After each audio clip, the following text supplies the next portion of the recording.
Hey everyone, Roxas here, and welcome to a video that I don't normally really do, as usually I normally don't bother too much on when it comes to the anime community stuff, as I kind of just distance myself out of that and just focus on, other things.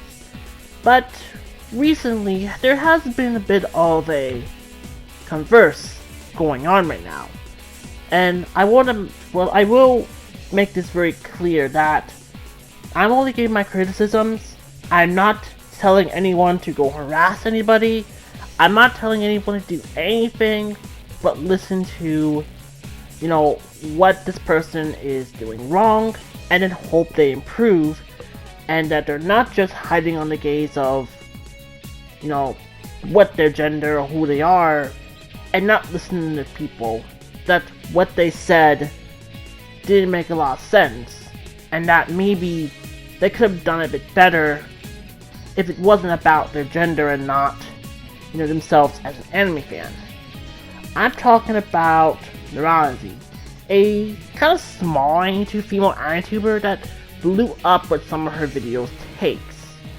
And when this happens, we've seen this as pretty much a common thread when it comes to the anime YouTube community. They make some videos, it gets a lot of attention, and it gets a lot of views, and a lot of people start to subscribe and mostly choose to decide on who's right and who's wrong, etc. and etc.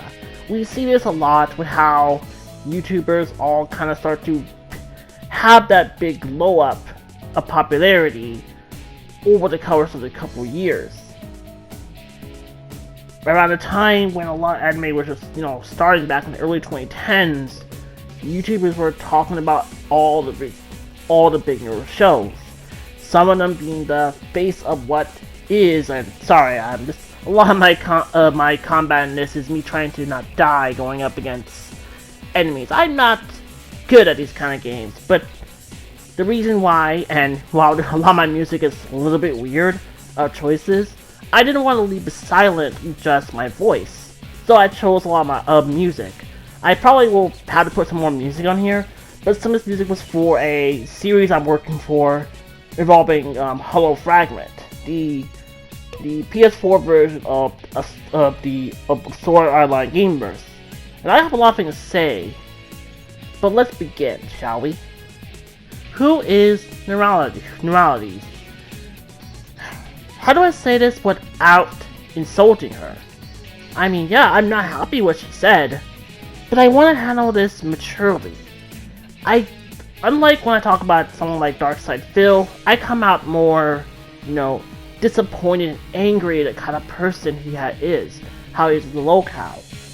But when it comes to people who are anime tubers, if I have to talk about them outside social media, because I'm no filter when it comes to that, I have to handle this well, because I'm not coming out of this out of malice. I'm coming out of this out of disappointment of what her take said. So you're asking yourself, so you're someone who just to jump into this? Are you cloud chasing? No, I don't care for cloud chasing, because there's no mortal gain to it. What is really great about that? You get hundreds of people liking your stuff, and you get so many subscribers. And then the fame just gets to your head, and then after that, you become worse and worse. We see that when everyone jumps on different topics, especially in the anime community. That's how a lot of people got a lot of stuff involving that, because they jumped on different topics and just latched onto them, and that's how they gain more popularity. They don't realize how they do it kind of just changed them, because they saw the view, they saw the ad revenue, become greedy, and that's how they changed. The anime YouTube community has become more so greed and more focused on them. They are the faces of what is good anime, and then people have to always listen to what my anime list recommends, even though my anime list is also a little bit biased too. They took one show that was removed of a category, and then bump the numbers up, just so it can become like one of the top shows right under Fullmetal Alchemist Brotherhood. If that's not just, you know, sleazy in a weird way, it is. Also, warning, one part here is me just looking around and looking around here. I forgot I will probably edit this out in post, but unfortunately that would also mean that I have a little area where my last track will go on for a bit, so I probably shouldn't mess with this bit. But let me continue. Let me talk about who Noralities is.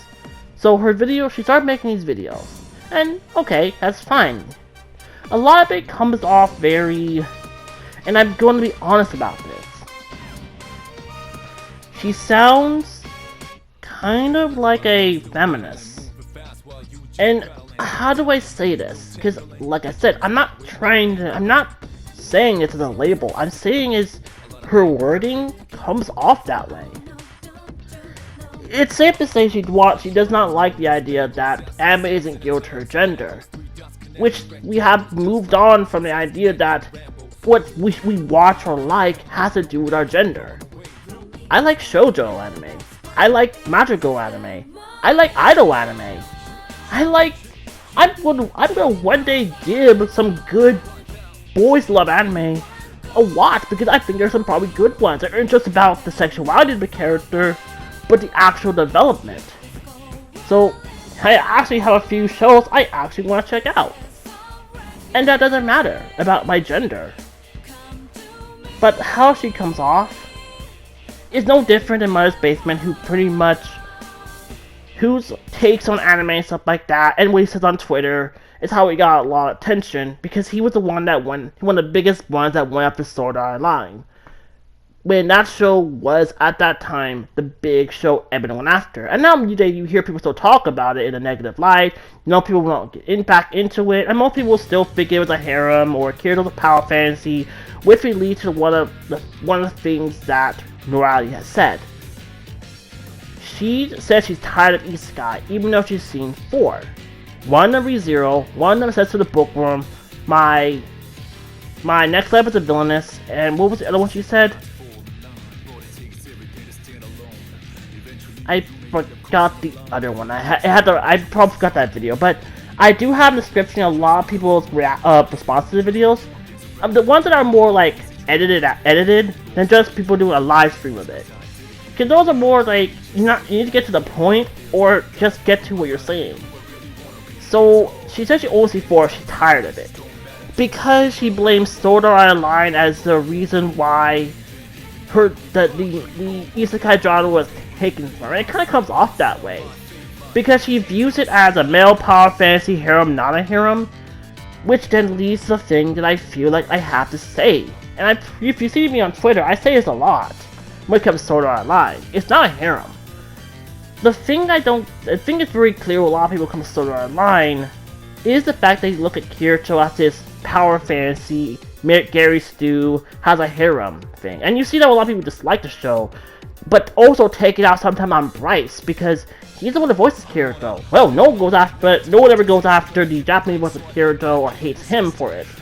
You know, because he's more popular than Bryce, and because, you know, the whole saying of Japanese have more emotion than us, blah blah blah blah blah, etc. again and etc. Because I feel we've heard this so many times, it's getting repetitive. And I'm not trying to sound like I'm angry, well I am, but it does feel like we're just repeating the same stuff we heard back in 2012, 2013, when Sword Art Online came out. And we're still hearing it today because what just happened recently was Alicization. That got a little bit of attention because of the infamous episode 10, which most kind of just treated as sexual assault, but not understand that how it happened, the context, you know? But I want to make this very clear, and something I think most people do bring up, but most people don't.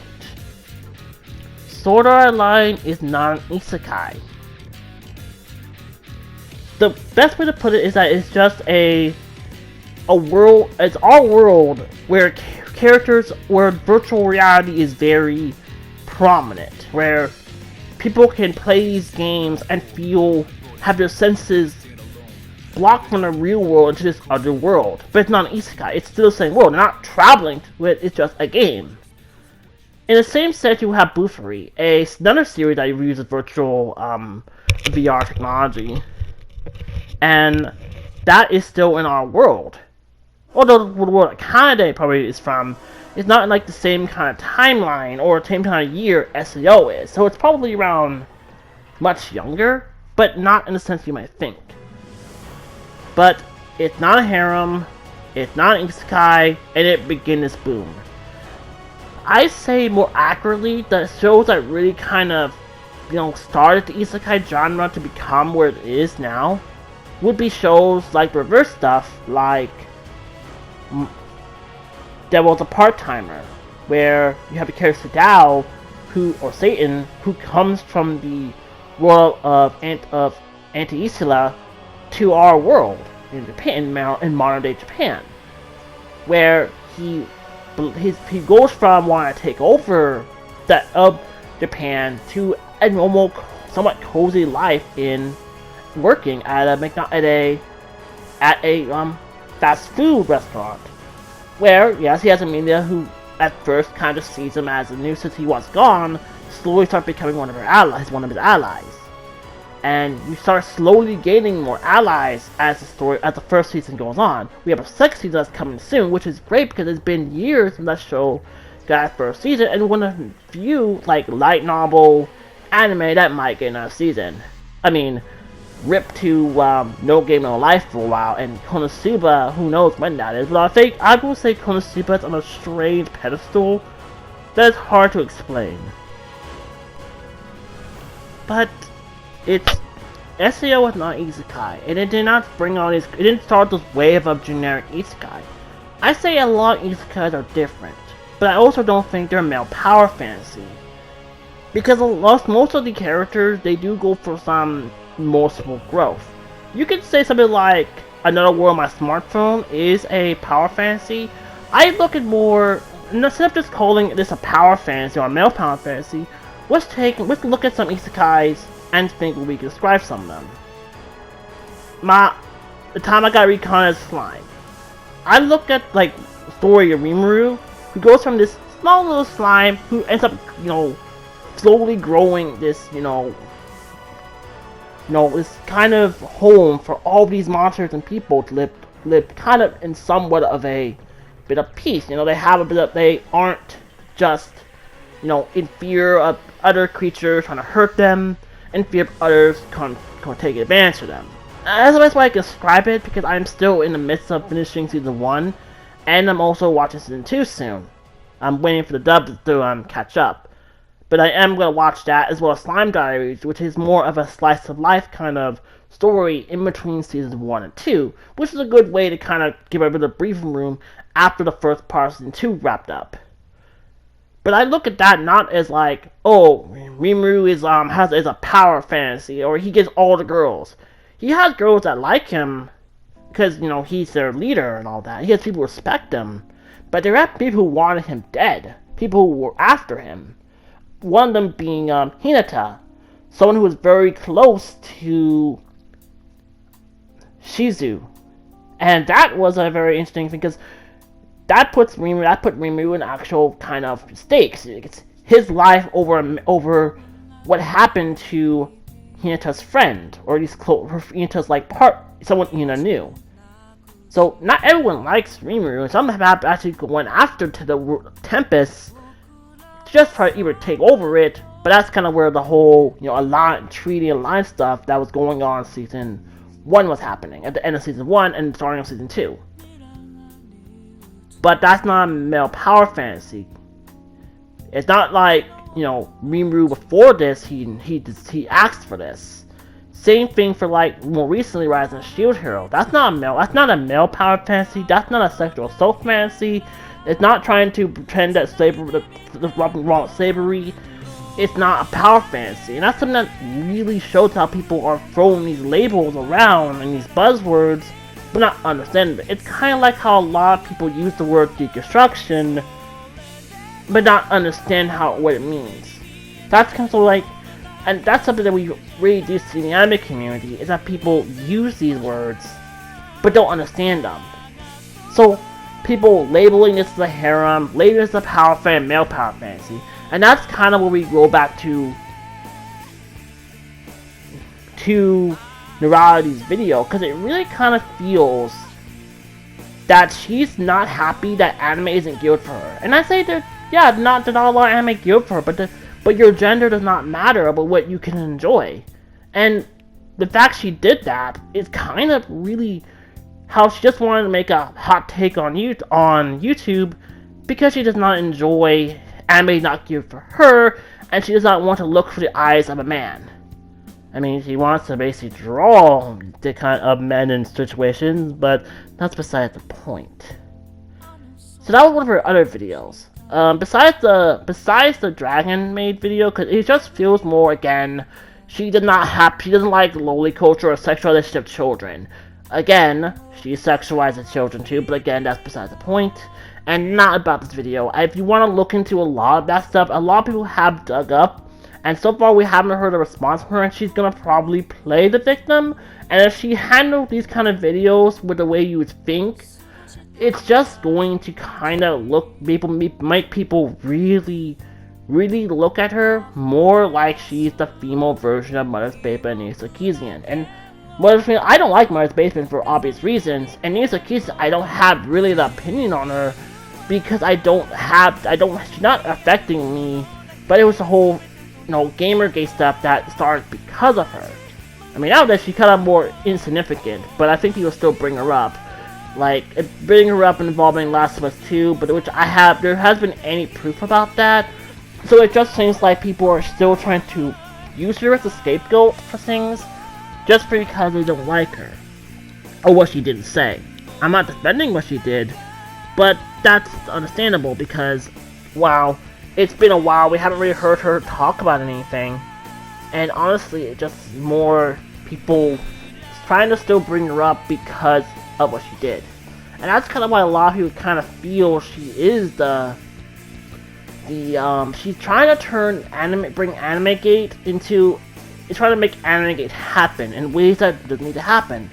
We already have people making a big deal about localization, what creators do, and we don't need it happening because we're kind of running out of places to fuel our own.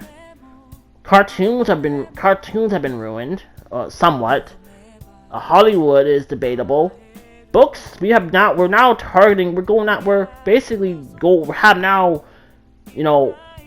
pariah book offers now, kind of, and comics have already have their issues that it's complicated to explain, But I think the big issue with Noralities is that how she handled her videos and how cancel culture is the fact that she decides to label the author of Dragon Maid a pedophile. Luckily, I don't have any trust me, luckily this video won't ever be monetized for obvious reasons. But the fact that she labels him a pedophile is, again, it's how she really views the male, quote-unquote, male gaze. And that's kind of the reason why many people have been talking about her videos now lately, and why people are jumping into it, because they're starting to see more and more things that are wrong with it. I do have a list of videos that do a good job of talking about Noralities, and I did collect a lot of videos I've watched, and that's kind of the reason why I'm handling my take on this, but copying them. Actually, the person who called her the Anita Sarkeesian and the Mother's Basement of the anime community, I have him down in the description too.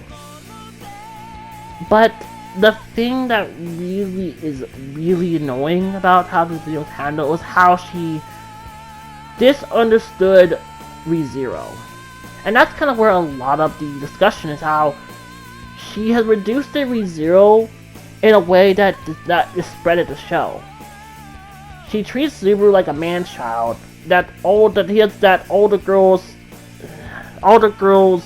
he's mean to all the girls who are kind to him, even though everyone in ReZero for much of season 1 so are mean to him.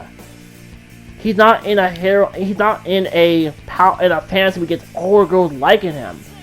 Ram hated him. Most people didn't trust him. Most liked him. He's not treated in a power fantasy as she believes.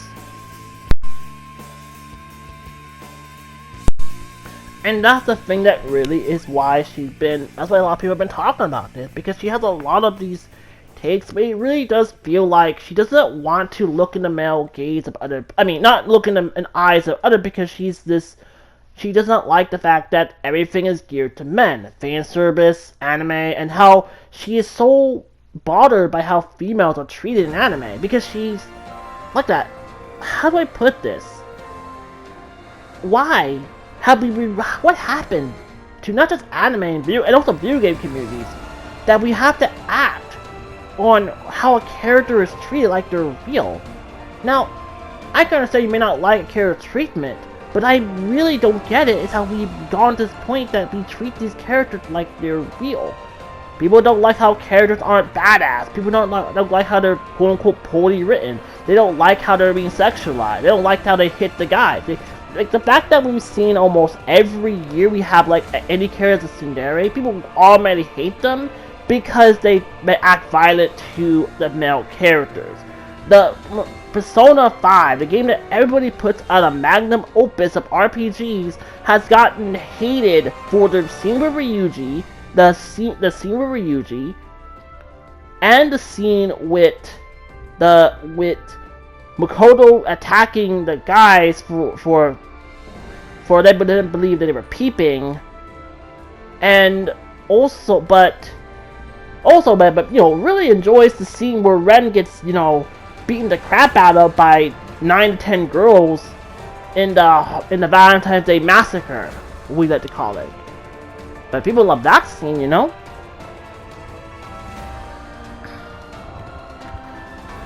which really kind of shows what the communities have become. It's not because they become woke. It's because they care more about politics or problematic things in a media that wasn't problematic. The fact that they have to find all these problems and issues in Japanese culture so much because, again, it's because they don't feel Japan is matching with the U.S. The U.S. has its own issues when it comes to LGBT and how we treat, other races that are not more like, are we celebrating them, or we're putting them on a pedestal for other people? That's the thing that we ask ourselves. And the problem with Noralities' videos is that she is kind of why people call her a feminist. Why people dislike her is that her takes really kind of show that she comes off as, I'm not happy that anime isn't geared for me or geared for adult women. And okay, that's fine. Like, not everyone has to like fantasy movies. Not everyone have to like shonen. Not everyone has to like any genre. But at the end of the day, no one, and I say this not don't watch, because mine's my idealism. I'm saying, if something bothers you this much, you don't have to enjoy it. But at the same time, these labels that we create on anime, or any type of anime, is the reason why people decide to go after every show. One of ReZero's big, attention was because of episode 18. The reason why Shield Hero got so much attention was because of episode 1.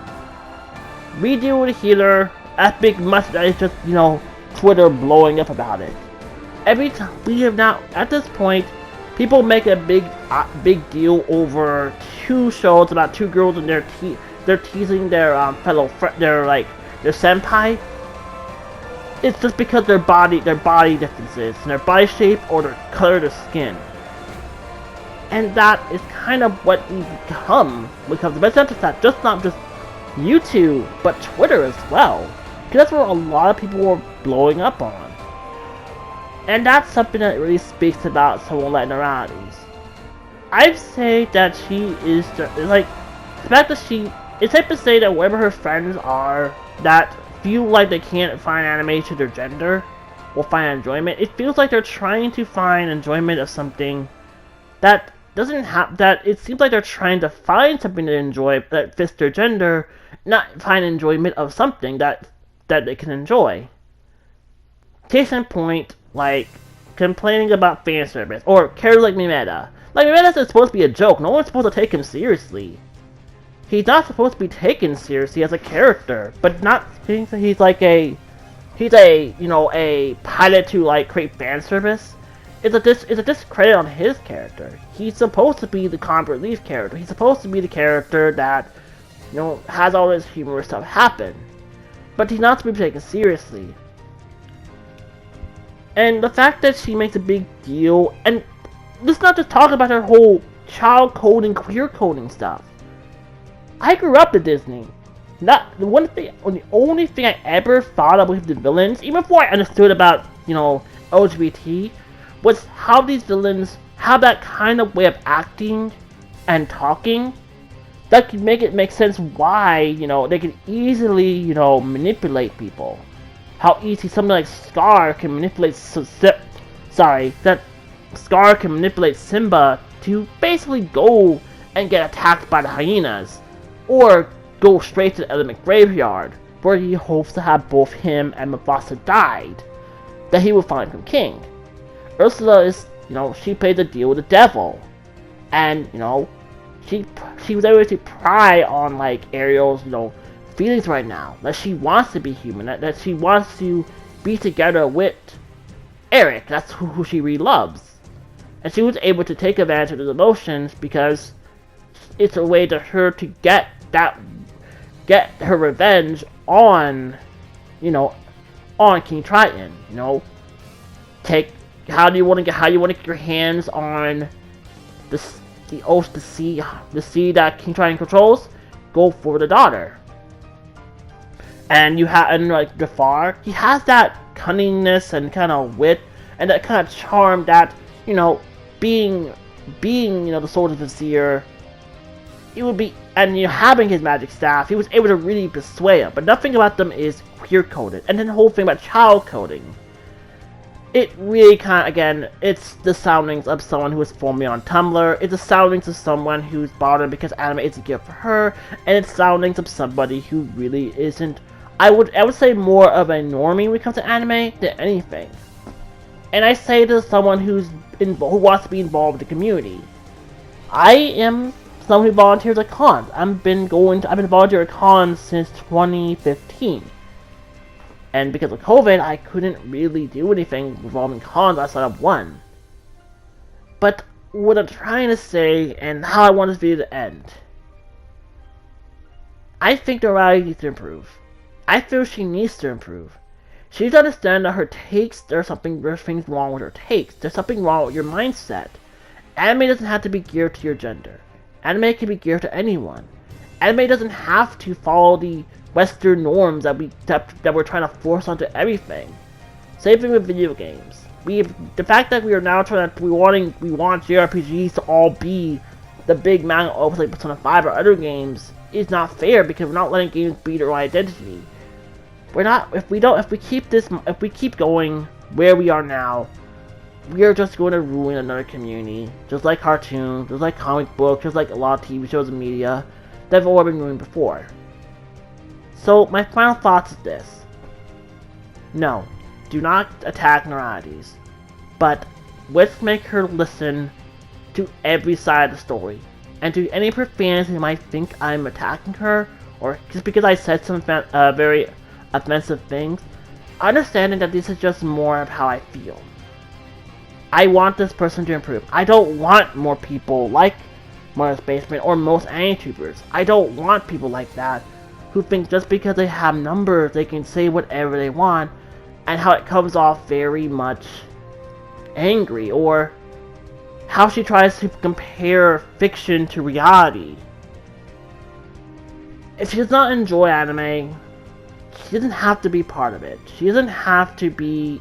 If she doesn't like lolis and trying to call everyone a pedo or say that, or The fact that when she was making her take about before she reveals how she fit the reality and fiction, the fact that you can't take her seriously is when that part when she uses the theme of Evangelion. That was the point where I think many people kind of really like, this girl cannot be taken seriously. And I'm gonna say she's a girl. I didn't mean it, she's a woman, young woman. I'm older than her, by the way. She's 26, as we learned, and I'm 30. And I think that she needs to be more mature and handle this. If she starts going at videos, her fans going at videos, she's only gonna look bad.